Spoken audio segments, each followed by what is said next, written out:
Well, hello and hi. Hey, how you doing? Welcome, welcome. Thank you so much for coming by to visit me.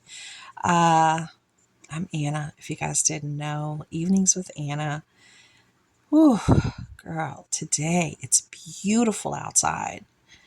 Beautiful. It feels like it's in the 70s. No coat on. No coat, girl. No coat by the afternoon. Beautiful. You would have thought it was like a summer day. I'm like, this is like the end of February. Why we have this kind of weather? I'm trying to tell you, everything's just crazy with this weather for sure.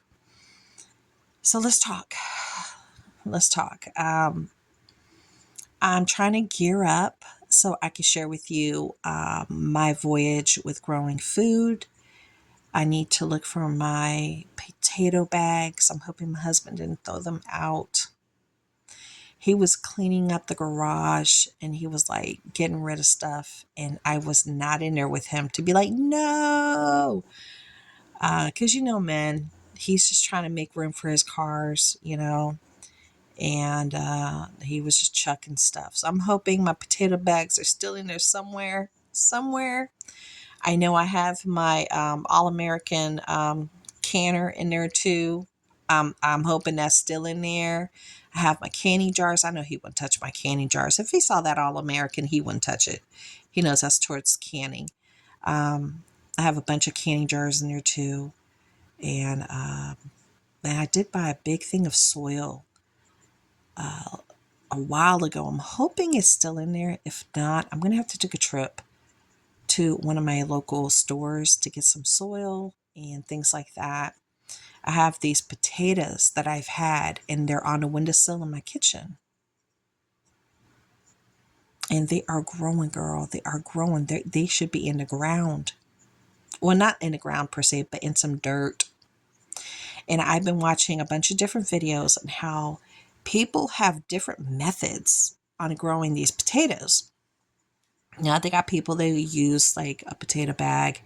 You place a potato in there and make sure the eye or the growth is facing upward, and you cover it up lightly. You make sure it's nice and wet. And then as soon as it starts to grow and you see that nice big green coming out, then you cover it up again until you get all the way up to the top of the bag, right? That's what you're supposed to be doing.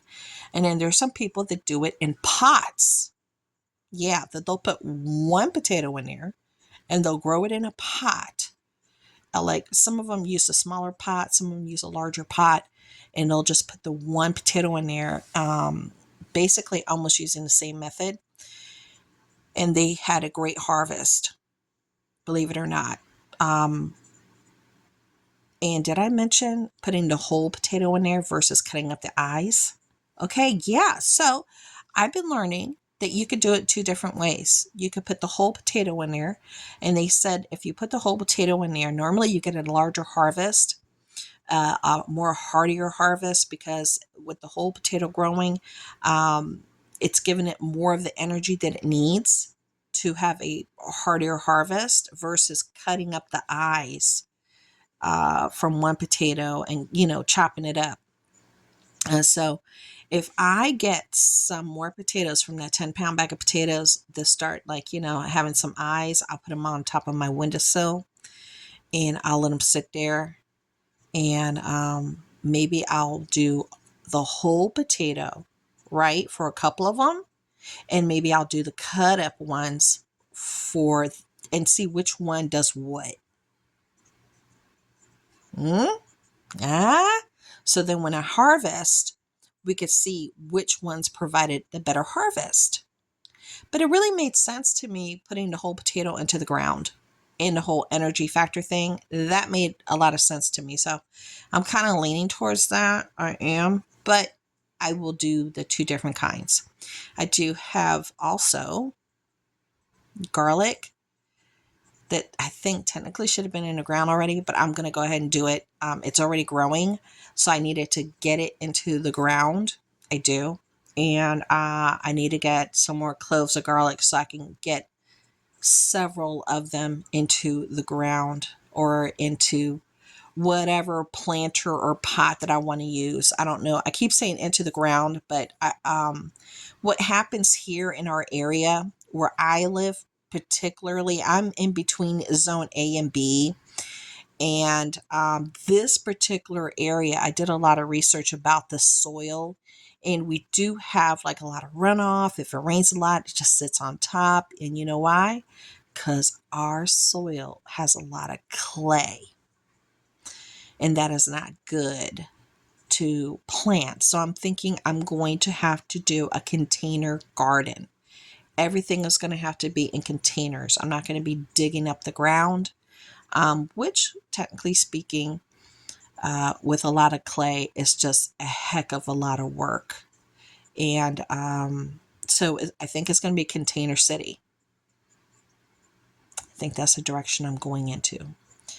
And we definitely still want to get a greenhouse, but because we have an HOA, we have to find a greenhouse, get the measurements and the plans for it or whatever, because they need to know all that and where exactly we're going to place it. And then we have to submit it before we go and make a purchase, or if we're going to build it ourselves before we buy it, we have to give them the dimensions and say this is where it's going to be placed, get it approved before we make the purchase. Yeah. So, but my husband's kind of gung ho about a greenhouse, and I'm down for it. I am completely down for a greenhouse. He also wants to buy a shed. Now, I know there's some shed greenhouse combo things out there. We do have Amish community fairly close by. I know they do a lot of builds, and they do those kind of combo builds, which are really interesting and actually very beautiful. And I've had experience with an Amish build before, and the workmanship is wonderful, but they are on the pricey side. They are. The last one that I experienced, it was like $5,000. So I'm sure it's going to cost more than $5,000 now to get a combo. I'm sure. So we got to figure out which way we're going to lean, because we do want to get some concrete work done here at the house as well. In the back, we want to extend the concrete out to help with the foundation. And we need to redo the front steps. They've kind of already started to like shift and sink a little bit. And it's when you step down, you step up, you really got to stretch out. And I have knee problems, which is really bad. So we need to do that. And they have to, what's it called? The something bar, the rye bar, whatever. They have to install all that too. So concrete work in the front steps and the walkway, concrete work in the back. So all that has to get done as well. So we do have a list of things besides that, but that's one of the top things I think it is for us, because I feel like we really need to get the foundation stuff taken care of so our sump pump doesn't overwork itself. And I would like to install a rain barrel this year. They do allow that.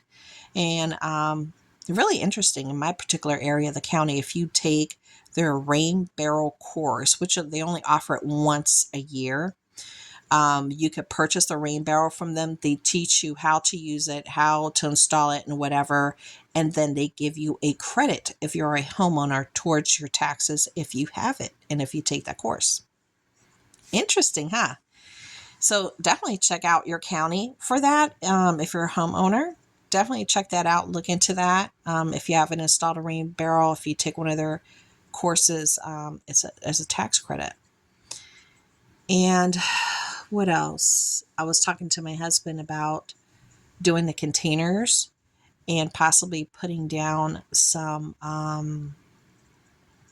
what is it called? Oh my gosh. The plastic that you could put down on the ground or over something that breaks or whatever. It's like I can't even, my head today is like completely gone. I can't even think. Well, I was thinking about putting that on the ground, and he was like, that's going to kill the grass. And I was like, honey, we got to focus on the bigger picture. He's like a grass nut. We got to have our grass done. We got to put grass seed. We got to do all that too. So there's a lot of stuff we have to do. I want a lollipop. Okay, wait a minute, buddy. Wait a minute. I think y'all had them all. I don't know where they are. I think you guys ate them all. No, we didn't. Do you got homework? Okay. You got to work on your project. Okay. Sorry. I know he has a Black History Month project, so he has to work on that. I'm gonna have to help him on that one. What else? What is that called? Tarp. I figured out the name, tarp. So I wanted to put a tarp on the ground and just put my containers on top. So when it rains, I can still tend, check into, or if it's like a little, if the ground gets wet, I don't have to be standing in mud and slip and fall because of my knees. I was talking to him about putting down tarp. If he doesn't want to do tarp, I told him, I said, we can invest in rock. I said, but I don't want to step on rock because that's, I could fall that way too. So I think I'm leaning towards tarp. I think that's where I'm leaning towards. Yeah, so there's that. And now he's considering doing like a walking path thing. I'm like, okay, let's slow our roll. Let's do the concrete work. Let's start our garden. Once we figure out where we can put the greenhouse and if they can get it approved, then we can figure out where we want to put a walking path and how we want to manage it and how we want to get it installed, with whatever, materials. So there's definite things that we want to do. Will they come to fruition? I'm not too sure. But if they do, I will definitely bring you along in that journey. Okay.